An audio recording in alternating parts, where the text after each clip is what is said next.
हिमा मालिनी रूप सुंदर चेहरा ताम दो लिक्विड सुकार चाइना मॉडल डांडा ताम दो हिमा मालिनी रूप सुंदर चेहरा ताम दो लिक्विड सुकार चाइना मॉडल डांडा ताम दो एना एना झमर गरम आम सावते दुलर सगई जोड़ा वेंदो एना एना झमर गरम आम सावते दुलर सगई जोड़ा वेंदो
आमा सिबिल रोड लांदा ते जिंजियर दो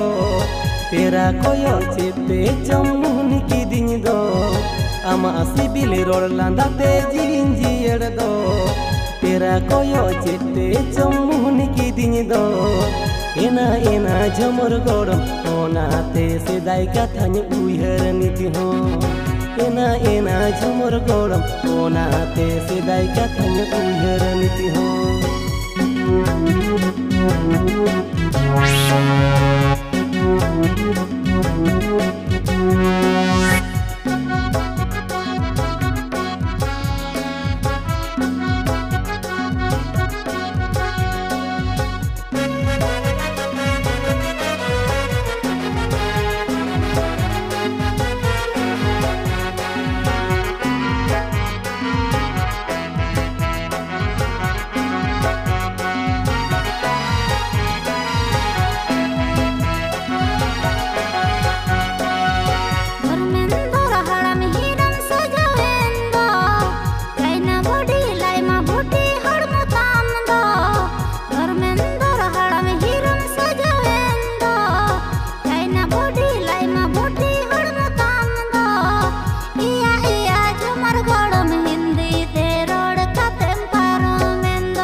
हिमा मालिनी रूप सुंदर चेहरा ताम दो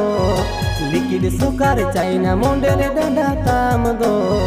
हिमा मालिनी रूप सुंदर चेहरा ताम दो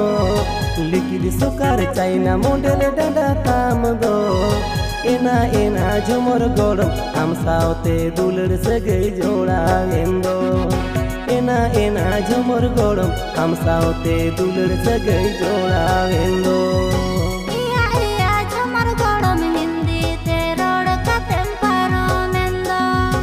एना एना झमर गरम आम सावते दुलर सगई जोड़ा वेंदो।